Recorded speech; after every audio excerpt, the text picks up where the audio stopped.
नमस्कार। जब भी हम सुनते हैं कि कोई देश डेवलप कर रहा है, तो इसका असल में मतलब क्या होता है? आज हम इसी बड़े सवाल की तह तक जाएंगे। तो चलिए शुरू करते हैं। ज्यादातर लोगों के दिमाग में सबसे पहले यही आता है कि डेवलपमेंट मतलब देश का अमीर होना, है ना। ज्यादा पैसा, ज्यादा फैक्ट्रियां, ज्यादा सड़कें।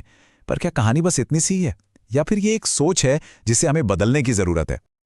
देखिए, सच तो ये है कि विकास का आइडिया सबके लिए एक जैसा नहीं होता। ये कोई एक साइज की शर्ट नहीं है जो सब पर फिट आ जाए। सोचिए, एक उद्योगपति के लिए एक नया डैम बनाना तरक्की है। इससे बिजली बनेगी, इंडस्ट्री चलेगी। लेकिन उसी डैम की वजह से एक आदिवासी किसान अपनी जमीन खो देता है, उसका घर डूब जाता है। तो जो चीज एक के लिए विकास है, वो दूसरे के लिए बर्बादी भी हो सकती है। तो बात यह है कि हाँ, इनकम जरूरी है, पर सब कुछ नहीं है। लोग ऐसी चीजों को भी बहुत अहमियत देते हैं जिन्हें पैसे से नहीं खरीदा जा सकता, जैसे कि बराबरी का बर्ताव, आज़ादी, सिक्योरिटी और एक साफ सुथरा माहौल। ये सब एक अच्छी जिंदगी के लिए बहुत जरूरी हैं। तो चलिए अब बात करते हैं उस सबसे कॉमन तरीके की जिससे दशकों से डेवलपमेंट को नापा जाता रहा है, और वो है पैसा, यानी कि इनकम। और इसे मापने का जो सबसे आम तरीका है, वो है पर कैपिटा इनकम। मतलब सीधी सी बात है, देश की कुल कमाई को वहां रहने वाले लोगों की संख्या से डिवाइड कर दो। इससे हमें एक एवरेज आंकड़ा मिल जाता है। और ये कोई ऐसा वैसा पैमाना नहीं है। वर्ल्ड बैंक जैसी बड़ी बड़ी संस्थाएं इसी एक नंबर का इस्तेमाल करके देशों को अमीर या गरीब की कैटेगरी में डालती हैं। अब देखिए, 2017 के आंकड़ों के हिसाब से अगर किसी देश में पर कैपिटा इनकम $12,000 से ज्यादा है तो वो अमीर देश है, और अगर $955 से कम है तो कम आय वाला देश। यह है डेवलपमेंट को देखने का पुराना पैसे पर फोकस करने वाला नजरिया। पर कहानी में एक ट्विस्ट है। क्या हो अगर पैसे पर टिकाए नजरिया हमें पूरी और सही तस्वीर ना दिखा रहा हो? ये जो बात लिखी है, ये सब कुछ कह देती है।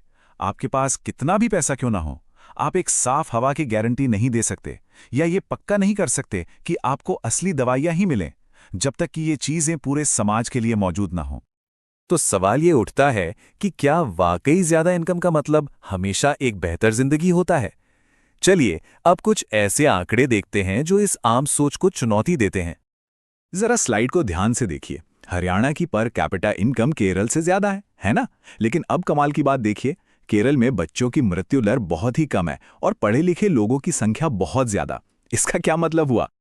तो इससे क्या पता चलता है? बिल्कुल साफ है कि सिर्फ ज्यादा पैसा होना ही बेहतर जिंदगी की गारंटी नहीं है। हेल्थ और एजुकेशन जैसी पब्लिक सर्विसेज जिंदगी की क्वालिटी के लिए उतनी ही या शायद उससे भी ज्यादा जरूरी हैं। तो अगर सिर्फ पैसा ही पैमाना नहीं है, तो फिर क्या है? चलिए देखते हैं कि हम विकास को और बेहतर तरीके से कैसे समझ और नाप सकते हैं। इसका एक बहुत अच्छा जवाब है ह्यूमन डेवलपमेंट इंडेक्स, यानी HDI।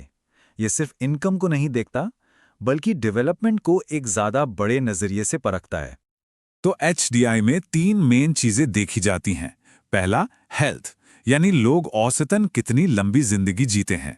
दूसरा, एजुकेशन, यानी कितने लोग पढ़े लिखे हैं।